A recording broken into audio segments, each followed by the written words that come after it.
Well, good afternoon, ladies and gentlemen, and welcome to, I would say, if I wasn't walking around with my eyes open, welcome from a nice sunny Bournemouth on Saturday the 11th of May 2024, and skies are blue, but of course the problem is there are lots of things going on in the sky that we have come to realise are not normal and seem to be happening with more and more frequency.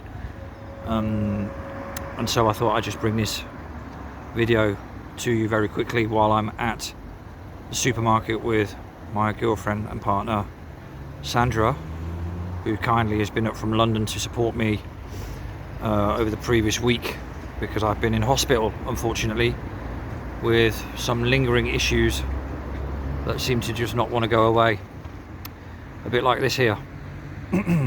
And as far as I'm concerned, it's all connected. You can say what you want about people who have too much time in their hands, so-called conspiracy theorists, flat earth, this, that and the other, and all the ridicule that people have to endure just to simply question certain things that are clearly not normal. But one thing I'm going to absolutely state as a fact is that there is a direct correlation between what's going on around us, be it in the sky or be it the roadworks galore that we're witnessing totally, and one's health and well-being, mental health, physically, whatever, take your pick. I've never struggled so much with my health in all my life as I have done since December, and I didn't want to make this video about me and my mental health or physical health situation, but yeah, I have been struggling pretty bad since December, and so much so that I ended up spending 2 months with my mum and dad's pretty much in convalescence. And then on coming back a day or two later, I ended up having to go to hospital because something else then cropped up, and I've just come back from hospital yesterday.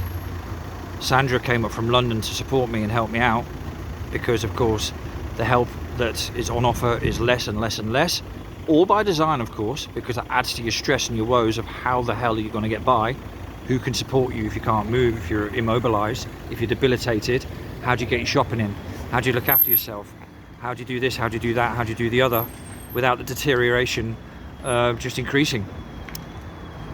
And it falls in line absolutely with our surroundings and what we witness on a daily basis. And what I'm showing you now in the sky is just been going on now for days and days and days. And nobody, and I mean nobody, really gives it a second thought. Well, I say nobody, that's unfair. There are a few, but very few, too few to mention, unfortunately. You know, this morning I went with Sandra when we left her hotel to get a couple of bits and pieces done. You know, the one thing that stood out like a sore thumb was just the haziness of the light. It was so brutal. You know, even a strong pair of sunglasses didn't do it for you to protect your eyes. It was very, very weird. It was a bit like the effect that you have when you're driving into thick fog and then some planks, of course, put their full beams on. Well, you see even less, don't you? You just see a wall of light. And that's the same like it was this morning. The sunlight was so hazy because of, basically, I say how it is, the shit that they've been putting in the sky over the last few days.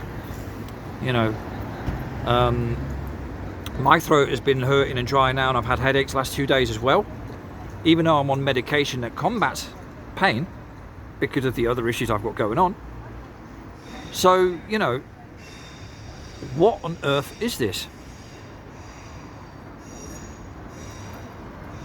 So I just wanted to bring that to you, because as far as I'm concerned, there is a direct correlation, and as far as I'm concerned, these things are being stepped up above us, below us, you know. And it's something that, yes, fine, we can't really do anything about per se in that sense, but we sure as hell need to be aware of. We really, really do. You know, and this is why, and I'll round it off with this, because before I go into a full-blown rant that might take 20 minutes, because Sandra's waiting for me and just got some shopping in. But this is why the importance of understanding the realm in which we live in becomes so important. Knowing that we've been lied to about where we live, that we're not living on a spinning water ball hurtling through space because we cannot be, right? if people got that into their brains and understood that, then all the other nonsense like global warming and little green men and asteroids narrowly missing Earth, all these things that are put into the news headlines to scare the shit out of people and keep them in a feared up state of mind, would fall away like dandruff. Right? The problem is the majority just haven't got it yet, because they're busy in that quagmire, in that cesspit of thinking.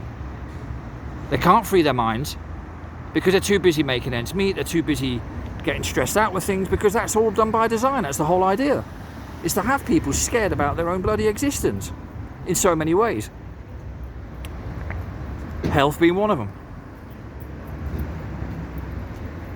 So anyway, so when someone next time asks me that question about, well, what does it matter what shape of the earth we're on? Well, it matters to know that we're not on what we're told we're on. That's what matters. Of course, per se, it doesn't really matter whether you're living on a globe or a bloody rectangle. But what does matter is understanding the lie and how the lie keeps you captured. Because once you blow that lie open, then it blows the doors open for all the others and basically makes you understand all the other stuff far, far quicker and easier.